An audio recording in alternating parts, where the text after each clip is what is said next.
awula bannange ebintu byesi byangu nakamu. Anyway, a very good morning, a very good afternoon, a very good evening kijja kusinzira budde ki video wegenda okubeera nga tekutukirako nyongera okubeera nga nkubuuzako Fahad Projojigo omukutu kwoli era nga wano mbeerawo nnyo okubeera nga nga kunoonyeza agasobola okubeera nga tegagwa mu nsonda z'eggwanga ez'enjawulo mu bikomere ebyo by'enjawulo gyatasobola okubeera nga munange otuuka era nga tula butuzikalira subscribinga akadde kakoneko kajja kubeera nga tekakwalatinga buli wenabandese video teteka kati agagudde sayirize eno gegano ku video ntetako ekigalo kyeyalingirako abalala era nga watali kumala budde kambere nga tetandika n'ensonga zino waliwo video nebeera nga munange baleeta ensonga ku mukulu Kyagulanyi Ssentamu era nga bavudde nebeera nga munange batukuba surprise bagambye mbu sookera ddala omukulembeze w'ekibiina ekya National Platform bwe yali ava mu ggwanga lyattu Uganda nti yasobola okubeera nga munange yeefunira emiliyoni 10 eza dola era nga mbu yasobola okubeera nga agendako n'akasente akamu era mbu wagenda kubeera nga wayitawo akabanga nga kaako omukulu Kyagulanyi Ssentamu abeere nga munange akomawo mu ggwanga lyattu Uganda abeere nga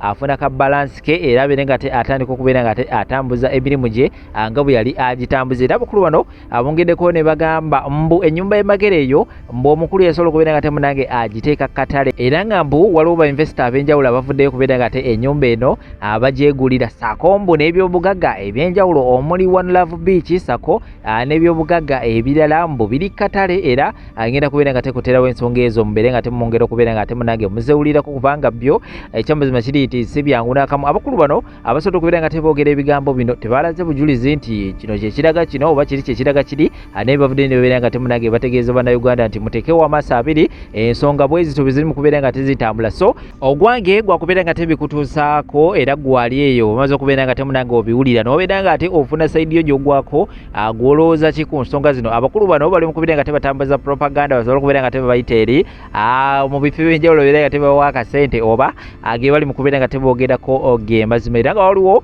abavudde ne babeera nga munange babambalira byonna byonna ngenda kubeera nga bikuterawawo musobola okubeera nga mumanya ensonga nga bwe ziri mu kubeera nga tezitambula sayidi zeeyo sako n'obutabi obulala bungi nnyo otuula butuuzi kalira omuka bwegunakka Bobi Wine ajja kuddaanu bamwene kasente waliwo gwe nawulidde amunyumyako akasente bajja muwa kasente nti alina ke yafunye ate nze sinnafuna Gashumba kimanyi Gashumba muwulidde naye tosobola kwewuunya agambye miliyoni 10 ezaki dola ekyokubiri mu nfo Kyagulanyi bagenda mmuwaayo ku ssente akomyewo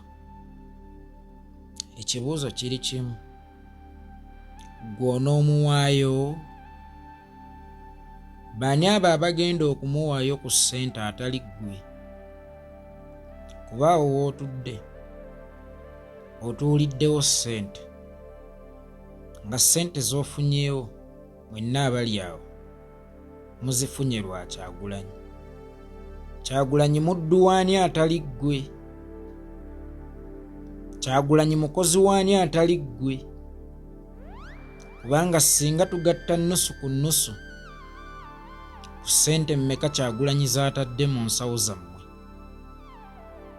tewali mulala ayinza kumuwaayo oba agwanidde kumuwaayo atali mmwe Kyagulanyi akyusizza obulamu bwammwe bangi mwali mwasiraanira mu mawulire era bangi mwali temulabanga ku kye bayita ssente bukya mukola mawulire mulembe gwa Kyagulanyi otuula awo eddakiika 3 nonnyukawo ne ssente eziwera abayimbi Kyagulanyi mumukozeemu ssente mmeka bannamawulire olaba n'abatembeeyi bataasemberanga ku keeki ya ggwanga nabo bafunye omukisa ogukola ssente mu linnya Kyagulanyi ani oyo agenda okuwa Kyagulanyi ssente atali mmwe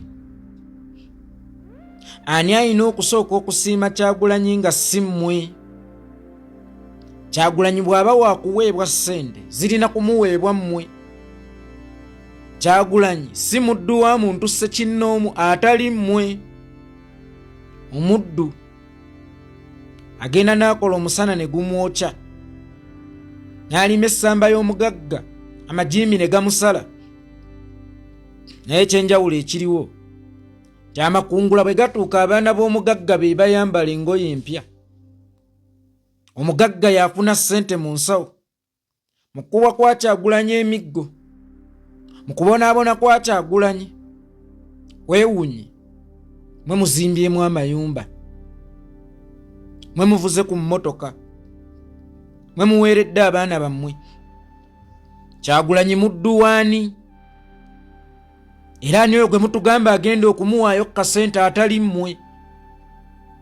The question is, gw'onoomuwaayo? Bw'oba toomuweeyo teri anaamuwaayo, kuba teri gwakoledde kya nsonga kusinga ggwe. Nkiddamu, Kyagulanyi tewaliiyo gwakoledde kya nsonga kusinga ggwe. Kyagulanyi tewaliiwo gwakyusirizza bulamu kusinga ggwe. Omuntu akusimattula obwavu mu bufunza abeera nga akusimattudde amagombe. Then ani anaawa Kyagulanyi atali ggwe gwe yasimattula amagombe? Anaabeera ani? Omanyi we mutuulaawo mu mweso gw'abasiru ne tubulwako akyazizza n'omukyazibwa nga bannaffe ababeera ku Uyaaya. Batuula mu mweso gwabwe ogw'abasiru n'obabuuza kati ani moderator? Era kino kye mukola bwe kutabeera kugeya tukiyite program. Waliwo enjawulo wakati w'okugeya n'okukola program. Abatuula ku Uyaaya mubeera ku mizigo gino egya layini egyepanze, ne mutandika okugeya buli ayitawo, ne mutandika okudisikasinga ku bbaluwa z'abamulongo, kubanga sengolo terubeera muzigo gwa lugambo. Ani moderator? Wabula bagabwe kati gwageya, kakati gwageya, kakati gwageya, kakati gwageya. Program kikaaki nga moderator ne gwe bakyazizza bafaanaganya ebirowoozo. Ng'era moderator bw'akulaba nga gwe gwakyazizza olina ke weerabiddeyo akakujjukiza. Kyova olaba ono Nurudini Ntege yali yassiraane, yali yalemu ensi, akoze ku TV emyaka n'emyaka, mpaawo kaafunye akugambye era twawudde ne Gashumba okeerabidde ye akakujjukiza, kubanga muli ku muzigo, muli mu kugeya. Moderator waawa oyo akola ebintu ng'ebyo, kyokka omuzigo gwatuuka ne ku TV. Adamu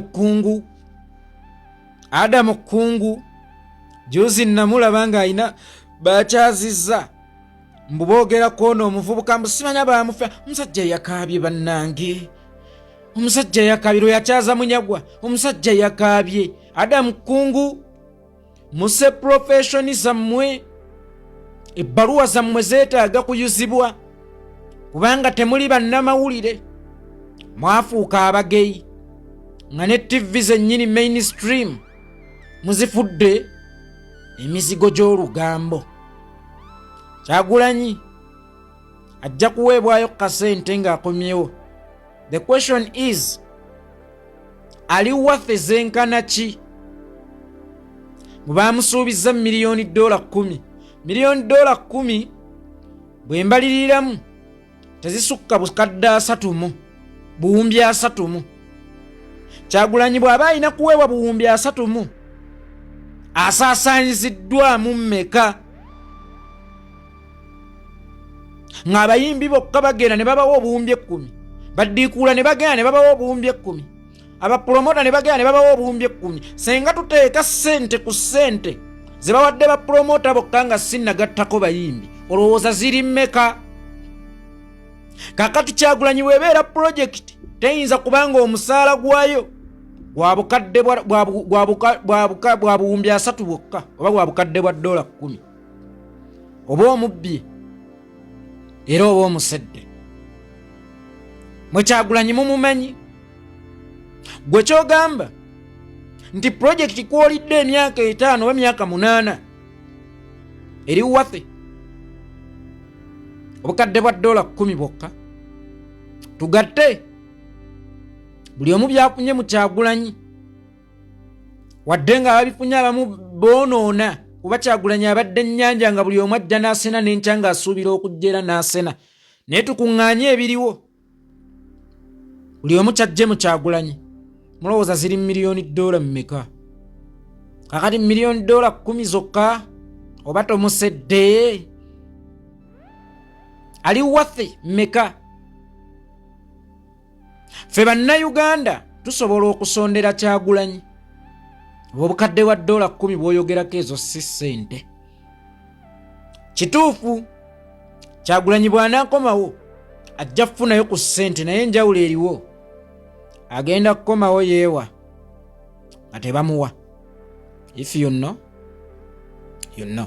Naye okuddaawo n'okalaakala ng'ekikoola ky'ataba n'obanga eddiba ly'ente erimaze okukalanguzibwa, nodda ku oli n'owangukira amannyo. Oli omwana ozaala muzaale, oli omwana muto nnyo ku ggwe. Oswala funamu okwekuba mu mutima bwe weetunuulira mu ndabirwamu omuntu oyo gw'olabamu mugambe, nze nsaana okuba ng'ono omwana gwe nfudde ekivumo, nali luddawa mu budde bwange obutuufu obw'okukola. Naye ate ne sikunenya nnyo lwa nsonga olaba n'abakusinga ku myaka, abakusinga ku bugagga, bawulira bakyali baluvunga ente gye bayita Kyagulanyi, bakyalina ogikama ng'ate bamaze kugikuba biggwa by'amatovu. Yeno Nalweyiso nkulamusizzaako, gyebale gye mutuusaako engalo. Saboddemu otunyumizeko ku mboozi ya John Galanga mu kuziika John Galanga. Yeno Nalweyiso tumalireyo ku mboozi y'okuziika John Galanga. Wekkuse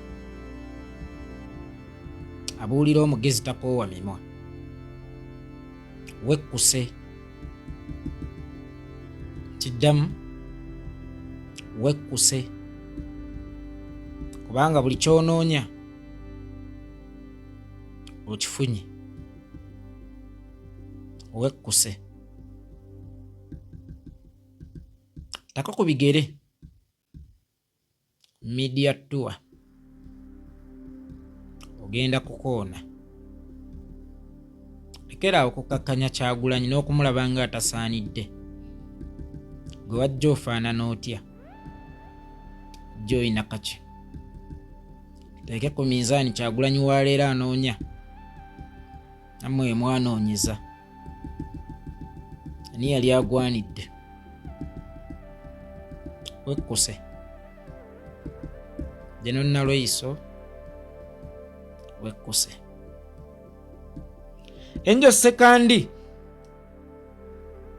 tulaba aliwo project egenda mu maaso okukkakkanya legase ya Pawulo, era nga waliwo omunene agivujja ayagala n'okufuna music wa kafeero ku bwereere nga bwe yamanyiira okudondola abayimbi n'abateeka mu nsawo ze. Atuuse ku mbeera egamba nti Enjo Sekandi ye yawandiika oluyimba Kampala mu kkooti. Nzikirizza gwe yaluwandiika, naye Pawulo yatugamba akomawo olutuula oluddako kubanga yaleka kkooti eri adijaniddi. Tuwe olutuula lwa kkooti eddako. Gwe wooli kaluwandiika nga ne bwe mba njagala, nga ne bwe mba sirinaamu zirya nnyama ndi ebyenda nenzikakkanya appetite, Pawulo bw'aba yali nnyama ggwe byenda. Tuwe paati ey'okubiri ey'oluyimba Kampala mu kkooti. Tujula ki okumiisinga sitoole eyo ne tugamba nti Pawulo yafa tagitumaliddeeyo, kkooti eddemu etuule? Kubanga ggwe omuwandiisi wooli. Ate olaba engatto Pawulo ze yeegulira wazambala okutulaga nti ggwe musikaawe. Ebyuma bya kabula dda wabikozesa okutulaga nti ggwe musikaawe. Eddoboozi lya kafeero wayongeramu okutulaga nti ggwe musikaawe. Tuwe paati 2 eya Kampala mu kkooti. As simple as that. Gwe wawandiika nzikiriza. Tuwe paati 2 eya Kampala mu kkooti. Sebatta bwe yali awandiika oluyimba nva ku musawo, Sebbaale yaliwo era yamuyita era Ssebbale yateekamu ebigambo bye birungi bingi mu luyimba olwo naye yali ayiga kuwandiika. Ssebbale yatuuka ekiseera n'alaba nga yategeerera Ssebatta olw'okuba abadde nga amuyita n'abeerawo mu kuwandiika. Nze muwandiikira n'agenda n'akola ekibiina kyabwe ekya Zebula. N'akubirayo n'oluyimba nti kaasangwawo atutta atumalawo tayagaliza gye yakoma nze mmanyiyo. Yamala kwetondera Ssebatta okufunamu kalembereza ekyenjawulo. Fred yali mulamu. Kibi nnyo okutuula ne Pawulo n'obaako ky'omuteeramu mu luyimba noga nze muwandiikidde. Kebeere vidiyo ng'eno nsobola okwebuuzaako nga waayi guno mulamu ankoze ntya. Ekyo ekitono ekigambo ekimu ky'otaddemu tekikufuula nannyini vidiyo. Era waliwo omu gwe baateekateeka yabalimba ab'Ebulaaya eyo nze mmutegeerera ne bamuteekateeka ng'effumu erina okummaliriza. Bwe lyalema okummaliriza mu bwengula ne lijja mu buntu limmalirize. Lyalemwa ne bwe lirifa abaana baalyo balibuuka omulambo gwalyo ng'ate batadde ne masiki ku mimwa lwakwepankira ku jjinja eryawagala ekiso, lwakwepankira ku muweesi. Muganda agamba nti kitya muweesi. Teweepankiranga ku muweesi, tomanyiranga omuweesi. Enjo Sekandi wakubye Pawulo endongo. Mu ndongo bwe nkuyigiriza endongo tokkirizibwa kunkuba ndongo. Enjo Sekandi wakubye Pawulo endongo. Bannange zino empaka ziggweewo temweruma mannyo. Enjo Sekandi bwe kiba kuba kinti yawandiikiranga Kapeero original Pennyweeri atuwandiikire Kampala mu kkooti ttu. Then tuteeke ku minzaani yawandiika luli yawandiika luno ate mupiira gooleba yagiteebye. Sirikale ababadde maka g'omukulembeze waffe Magere kikyamu tuze tukivumirira kubanga tekyali baddewo ne mu ntandikwa. Bakikola nga tuvudde mu kalulu ka 2021 ne babeera waawo tugenda mu kooti n'etuwa ensala yaayo ng'egamba abaliwo mu bukyamu n'ebirala ne tukubimeza eventually ne bavaawo. Tuvudde mu kalulu kano ne bakola kyekimu ne bagumbayo eyo ekirungi nti omukulembeze waffe n'abakuba ekimooni nga weebali naye n'avaayo ne kibakanga musajja agenza atya. So badde ebbanga lino lyonna eno bwe tubuuza gavumenti bannange amaka g'omukulu mugaagazaaki mulina kye munoonya mumwetaaga lwaki temuwandiikira ekibaluwa summons ajje bw'oba waliwo omusango gwonna gwalina okunnyonnyola ku poliisi ajje yennyonnyoleko nga yabagamba nti nedda ffe tetumunoonya abagaa tebamunoonya ne bamenya enju ne bakuba mukyala we n'ogamba mwabagamba omuntu temunoonya kiki kye mugezaako okukola. Kati juzi mu palamenti deputy IGP n'aga nti tuliyo okuuma amakaago kubanga bannyinigo tebaliyo. Nitwebuuza ni yabagambye nti yabasabye okumukuumira amakaage bulijjo omwe mugamukuumira yabagambyeko nti kakati mugatukumire tetuliyo. Ebyo nanga byakwekwasa nga tugamba abantu bano baliyo mu bukyamu. Twakwatagana ne Uganda Law Society ne tuteekayo omusango mu kooti nga twagala kooti erangirire ekyamajja okubeera mu maka g'omukulembeze waffe nga bwe kiri ekikyamu nga kooti bwe yakola mu 2021. So nga tetunnafuna nsala ya kooti of course ne betubaddeko nga tumanyi tugamba bannaye muveeyo temulina kye mukolayo. Naye of course nabo baagenze ne balaba nga tebakyalina kye bakolayo eri kubanga abagamba nti bakuuma nyini maka bwe kyategeerekese nti kati ali Washington DC mu America nga tebakyalina mugaso gwa kubeera waawo. So mu buswavu obw'ekitalo babadde balina okuvaayo kuba tebakyalina kye bakolayo. Gwe baali balowooza nti kakati bamukuumye babalinze lwanaakomawo oba ki nekitegeerekeka nti kati mu ggwanga yafulumyemu mu buswavu obw'ekitalo nga balina kuvaayo nga tebakyalina kye bakolayo. Sigenda gamba nti kakati kirungi bavuddeyo baali tebalina kubeerayo in the first place kyebadde bakola kikyamu so tuyinza naga nti atubeebaza abavuddeyo kuba twateeka n'omusango mu kooti nga tubavunaana kuba kyebabadde bakola kikyamu ne bamenya ne boonoona ebintu naki baali tebalina kubeerayo in the very first place. Enteeseganya naffe tubiraba biyitiŋŋana omukulembeze waffe nga bw'azza akyogera tagenda kuteesa na muntu